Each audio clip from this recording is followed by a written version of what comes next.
Sahabat,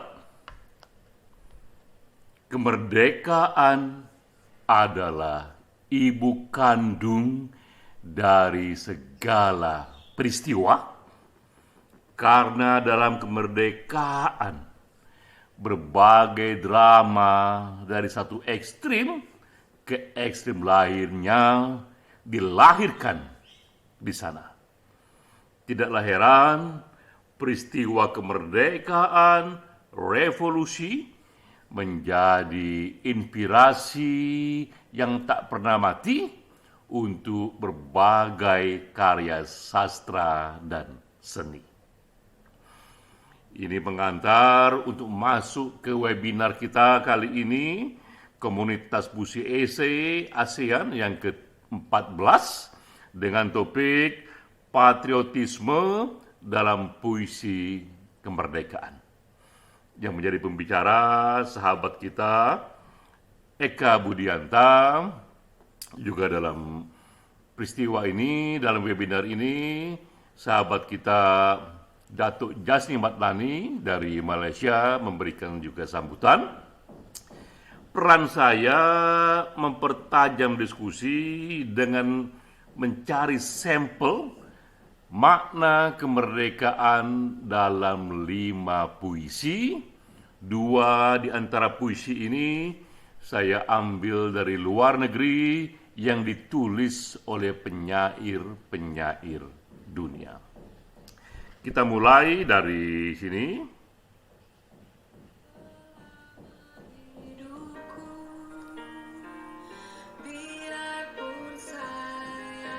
Ini puisi yang ditulis di tahun 1891 di Amerika Serikat berjudul A Nation's Strength yang ditulis oleh penyair terkemuka Ralph Waldo Emerson. Dia lahir di tahun 1803 dan wafat 1882.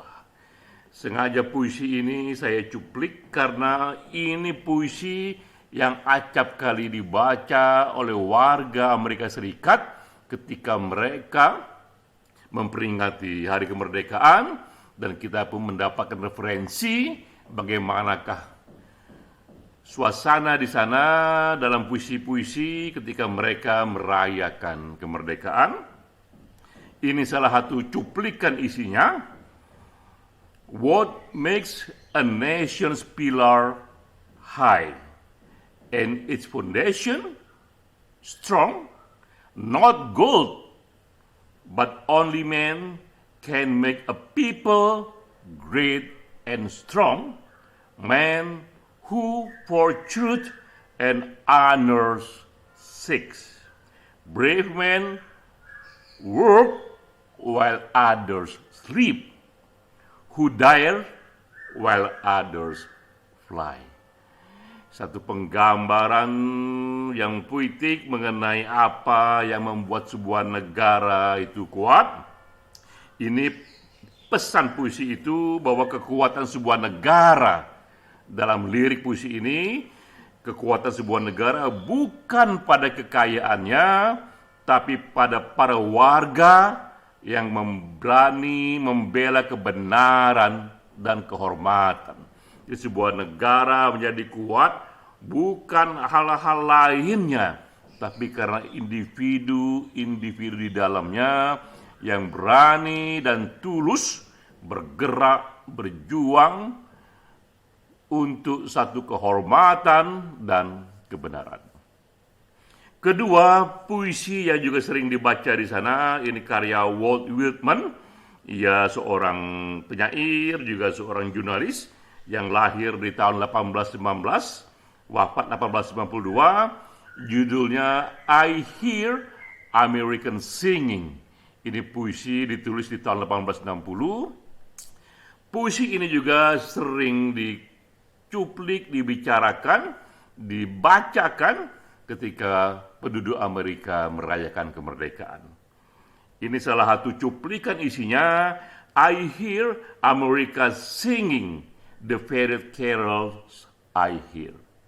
It's singing what belongs to him or her and to no one else. Pesan puisi ini, I Hear American Singing, memuji keberagaman di Amerika Serikat, di mana setiap individu memiliki keunikannya sendiri, memiliki perannya sendiri yang tak bisa dibandingkan satu sama lain. Namun dengan caranya sendiri mereka ikut menyumbang kekayaan dan keberagaman di Amerika Serikat. Itulah pesan dari puisi-puisi kemerdekaan di sana. Sekarang kita mengambil sampel di Indonesia. Ini contohnya Kerawang Bekasi, puisi yang ditulis di tahun 1948 oleh Haril Anwar yang hidup di tahun 1922 hingga 1949. Puisi ini juga kerap dibaca dalam panggung-panggung peringatan proklamasi. Antara lain ini isinya, kami cuma tulang-tulang berserakan, tapi adalah kepunyaanmu. Kaulah lagi yang tentukan nilai tulang-tulang berserakan. Kami tidak tahu, kami tidak lagi bisa berkata, kaulah sekarang yang berkata. Kata-kata dalam puisi ini begitu kuat dan simbolik ya. Ini pesannya bahwa para pejuang sudah memberi apa yang mereka punya, bahkan juga nyawa mereka sendiri. Maka sekarang ini kaulah, warga masa kinilah yang melanjutkan perjuangan. Keempat, ini puisi gerilya yang ditulis di tahun 1955 oleh W.S. Rendra. Ia lahir tahun 35 dan wafat tahun 2009. Puisi gerilya juga acap kali dibacakan di banyak panggung-panggung peringatan 17 Agustus karena memang memberikan nuansa sendiri. Ini salah satu cuplikannya. Tubuh biru, tatapan mata biru, lelaki berguling di jalan dengan 7 lubang pelor lewat gardu Belanda dengan berani berlindung warna malam sendiri masuk kota. Ini puisi Rendra yang multi makna tergantung bagaimana kita menafsirnya. Ini yang saya tafsir juga bahwa dalam perjuangan kemerdekaan itu yang ikut tertembak juga adalah rakyat biasa yang kemudian mati, tak dikenal, ia hanya berguling di jalan, hanya ada 7 pelor di tubuhnya itu. Dan acap kali dalam suasana kemerdekaan itu, dalam perjuangan itu, tidak juga semua menjadi pahlawan, tidak juga semua mati karena satu ambisi, obsesi perjuangan. Banyak juga mati seperti dalam puisi ini, yang sebenarnya ia sedang masuk ke kota dalam rangka untuk ikut mengubur ibunya yang tak ada hubungan dengan perjuangan, tapi ia pun akhirnya tertembak karena situasi di saat itu. Nuansa yang kaya menggambarkan berbagai drama yang selalu mungkin hadir dalam suasana perjuangan. Lalu kemudian bagaimana suasana Indonesia setelah 77 tahun merdeka, yang tentu saja berbeda dengan suasana yang digambarkan oleh Rendra, oleh Haril Anwar. Dan saya mencoba menuliskannya dalam puisi. Inilah salah satu makna kemerdekaan setelah 77 tahun merdeka. Silakan dinikmati. Salam.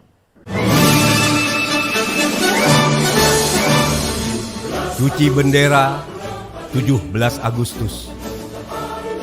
Karya Denny J.A.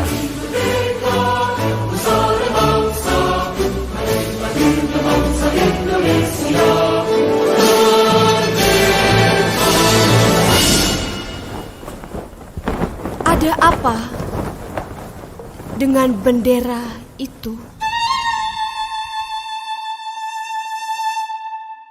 Tanya bocah kepada ibunya.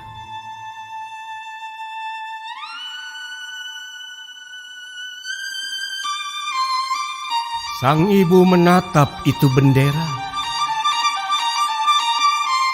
Warna merah tak segarang biasa. Warna putih tak sesuci dulu.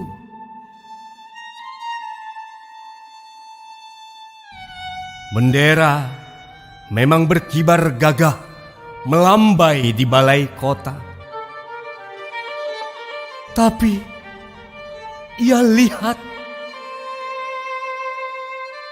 Puluhan lintah bergerombol di warna merah bendera, berlomba menghisap darah hingga pucat itu warna merah.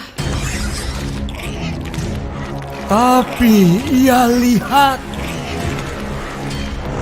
Puluhan jamur merayap di warna putih bendera, berlomba mencemari hingga kotor itu warna putih. sang ibu kabarkan tetangga, mereka lihat hal sama. Merah bendera tak seperti dulu, putih bendera tak seperti biasa. Penduduk hiruk pikuk, ramai mereka gelisah. Turunkan bendera. Para ahli berseru. Bawa bendera ke ruang riset. Selidiki. Penduduk menunggu di luar, mengintip dari kaca. Para ahli bekerja di ruang riset. Diambil satu lintah yang menghisap merah bendera. Lintah itu dikeker dengan mikroskop. Astaga, lihatlah. Para ahli melompat dari kursi. Di mata lintah itu nampak puluhan kepala daerah, gubernur, wali kota, bupati, menteri sedang terbahak-bahak. Mereka ada di penjara terpidana karena korupsi. Diambil satu jamur yang mengotori putih bendera, diteliti dengan kaca pembesar. Ya Allah. Para ahli mengurut dada. Dari akar jamur itu nampak banyak kelompok kecil saling memaki, teriak sana dan sini, menyebut nama Tuhan sambil pelihara rasa benci. Benci karena beda agama, benci karena beda tafsir. Penduduk saling menatap. Para ahli saling mengangguk. Oh, ini sebabnya. Oh, ini asal muasal. Hari itu, 17 Agustus, kesepakatan dibuat. Penduduk semangat, pemimpin bergelora bersama. Mereka mencuci bendera.